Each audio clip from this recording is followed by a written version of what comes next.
Oke, tadi kita sudah melangkah kepada permasalahan yang pertama. Masalah yang pertama berkenaan dengan kenduri arwah. Sudah saya katakan tadi, kalau kita telusuri, kalau kita kaji satu persatu daripada acara yang kita adakan pada masa kenduri arwah, tidak ada satupun yang bercanggah dengan hukum. Kalau mereka katakan sebab di sana ada memberikan jamuan dan makanan kepada orang ramai, yang itu dengan baginda tidak pernah lakukan, kita katakan yang namanya sunnah, yang namanya hukum itu tidak mutlak dengan apa yang Nabi kita lakukan. Juga termasuk daripada perkara sunnah dan juga termasuk daripada landasan hukum, satu perkara yang Nabi kita perkatakan.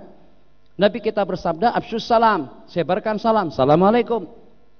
"Wa at'imut ta'am," dan bagikan makanan, itu umum. Apakah at'imut ta'am pada masa kenduri kawin, pada waktu kita tasyakuran, pada waktu kita di majelis diskusi, pada waktu kita datang sebagai tetamu? Tak ada taksisnya. Jadi Nabi kita katakan at'imut ta'am, berarti saat ketika dengan kita memberikan jamuan makan kepada orang-orang yang datang pada masa bertahlil dan berzikir bersama kita, ini masih terpayungi dengan dalil am. Nabi kita kata ada sapi amrina hadza ma laisa minhu, ini termasuk daripada minhu.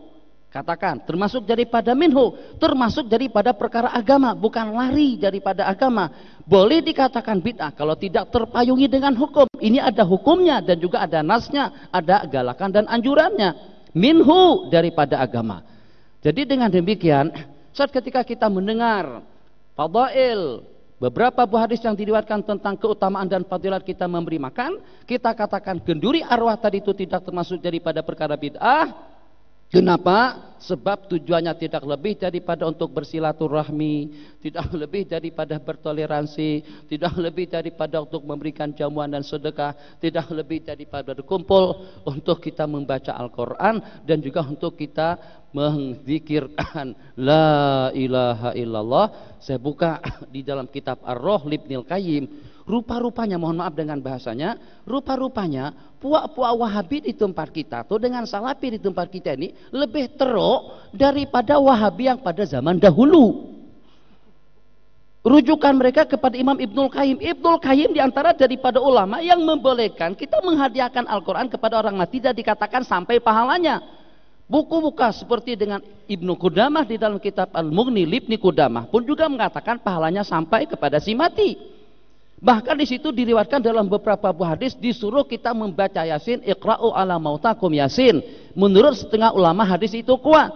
Abi Daud yang meriwayatkan hadis itu sakataan sanadihi. Beliau sudah hantar surat kepada penduduk-penduduk Mekah. Tiap hadis yang beliau riwayatkan di dalam kitab Sunan Abi Daud, kalau beliau tidak komen, tidak ada taklik, berarti hadis itu shalihun lil ihtijaj. Oke, kenapa dengan kalian mengatakan haram kita membaca Al-Quran ataupun juga membaca Yasin di atas kubur? Sedikit saya mengakhiri dengan masalah kenduri tahlil tadi itu dengan jamuannya. Oke, kalau pada waktu Nabi kita bersabda, al-mayyitu yu'adzabu bibukai ahli. Sesungguhnya orang mati itu akan terseksa dengan tangisan niyahah daripada keluarganya. Kalau pada waktu perbuatan kita yang tak elok, merintih-rintih, mengamuk-ngamuk, sobek pakaian kita pernah duduk di Mesir, ya Allah pukul kepala dan sebagainya, itu namanya niyahah. Terseksa si mati dengan niyahah dan juga dengan jeritan dan tangisan yang seperti itu. Apakah kira-kira kalau pada waktu kita berbuat elok untuk si mati pahalanya tidak sampai? Mana letaknya keadilan Allah? Kalau pada waktu dengan perbuatan kita yang tak elok, kesan buruknya melimpah kepada si mati. Kalau dengan kebaikan kita tidak diterima, sangat logik sekali sebagaimana si mati terseksa dengan kejelekan kita, itu juga dengan tangisan kita.